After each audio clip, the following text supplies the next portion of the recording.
Welcome to the 2018 PropTech Challenge presented by REBNY.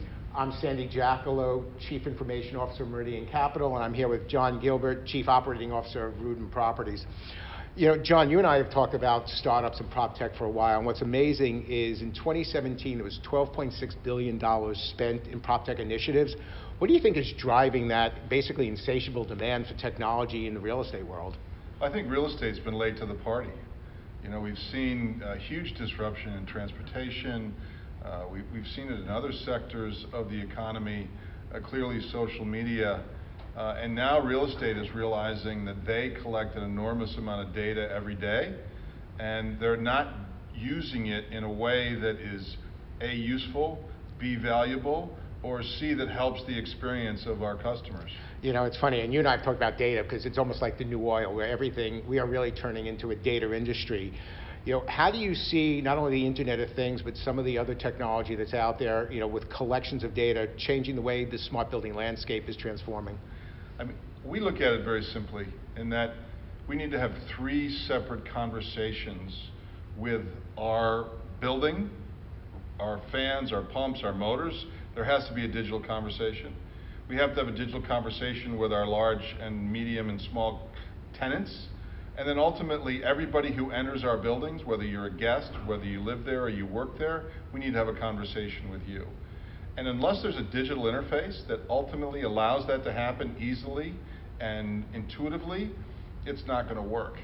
Now, why are those things important? Because each of those conversations will generate data that need to be brought back to a central place where ultimately machine learning and artificial intelligence can then ultimately create the patterns that ultimately exist, and then identify those patterns to deliver the product that A, people want, B, that you want to be able to deliver, and C, at a price and cost structure that's as competitive as you possibly can. Well, and I'll add to your three segments. I think there's a fourth one. It's the portfolio level, because you could have one building that's clipping along, but if another building's underperforming, you need to know about that because you could level the whole set.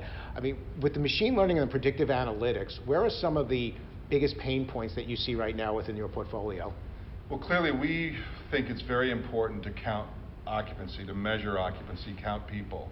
I don't care who you are, but I care how many of you are there. Ultimately, as we deliver the volumetric air of comfort that has been conditioned to make it comfortable for you, I need to match that with the amount of people who are actually in our buildings.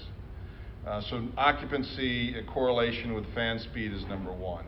We think it's really, really important from a communication standpoint to ultimately be able to understand how many guests are coming into my building, where are they going, how often are they doing that, because that will enable me ultimately to deliver a level of comfort efficiently and as professionally as I possibly can.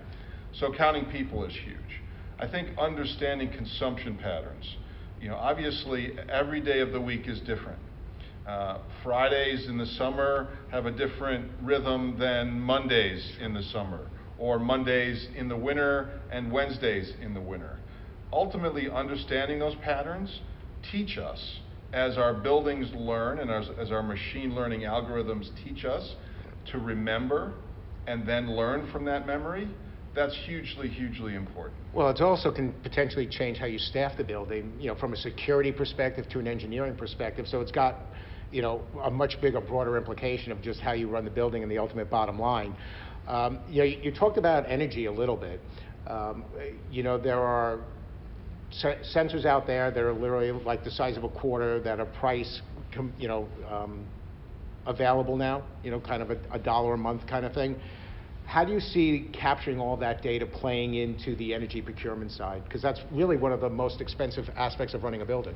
Yeah, we think it's really important. Ultimately, understanding those patterns on an hourly basis, on a daily basis, on a weekly basis, on a monthly basis, on a seasonal basis, ultimately will help us buy electricity, natural gas, far more efficiently and far more intelligently than we ever could before. So absolutely, understanding, again, those data patterns. Right. We built these buildings using chemistry and physics.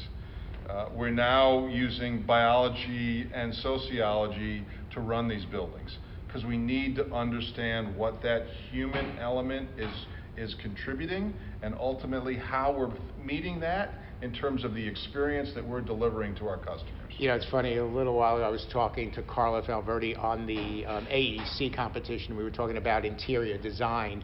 When you start to think about density and capacity, it's going to change the way architects build some of our space, both from a common area as well as, you know, within the space itself.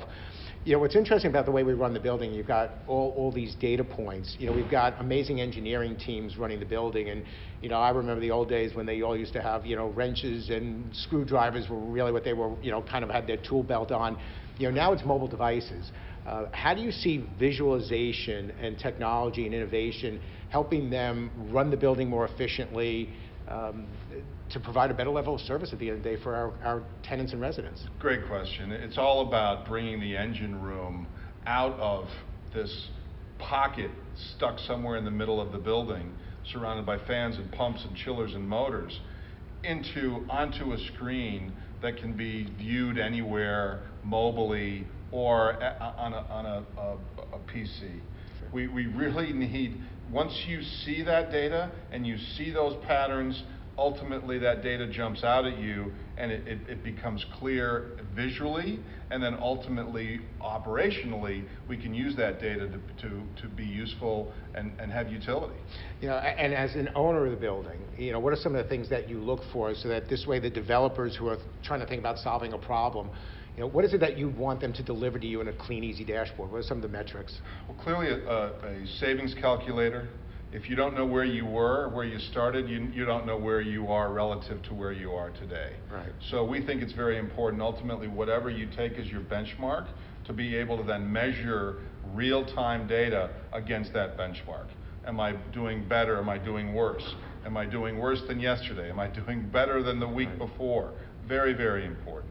I think from the other visualization is when you get very granular and we get into optimization of chiller plants and other facilities within the building, again, that's going to also be comparing how did I do yesterday? What are those data sets that never talk to each other? Right. How do I blow up these silos and allow those data sets ultimately really to create new relationships and correlations visually, so that you can see it, so that ultimately it speaks to you and you can make changes in how you run the building. Yeah.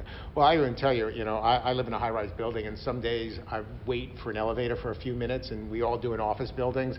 You know, it's just another one of those data points of when you think about controlling elevators, from knowing people walking through the turnstile. And speaking walking through the turnstile, how do you see, you know, technologies like facial recognition changing the way we provide access to our building, and even RFID as you just, you know, seamlessly walk through a turnstile? I think that's part of the experience that people want to have. When you go to a building, you don't want to wait in line to present your photo ID. There should be authentication that occurs before you even get to the building, through your phone, through a mobile device, so that ultimately when you get to the building not only expects you to be there, knows that you're coming, and that can welcome you in a way that you deserve and expect.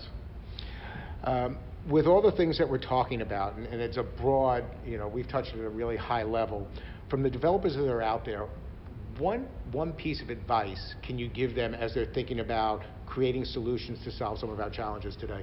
I think the first and foremost, what I say to my real estate brothers and sisters is, if you think you're in the real estate business, think again, you're really in the technology business. Every bill, every piece of data that you collect is valuable. Now, shifting that around from a software developer standpoint, looking at real estate, I would say to them, look for problems that are seeking solutions and focus on those solutions. Because in real estate and any other business, it's not about the technology. It's ultimately about what the solution to a problem is. If I use technology, if I don't use technology, doesn't really matter. The customer should be it should be invisible to that customer, and they should be looking solely at the experience that they deserve and expect when they walk into that built environment. Yeah, that's great. And, you know, for us, more and more as we compete with an amenities-based industry, it really is that user experience that is going to define the winners and the losers over time, and that's going to come out of the data. So thank you, John.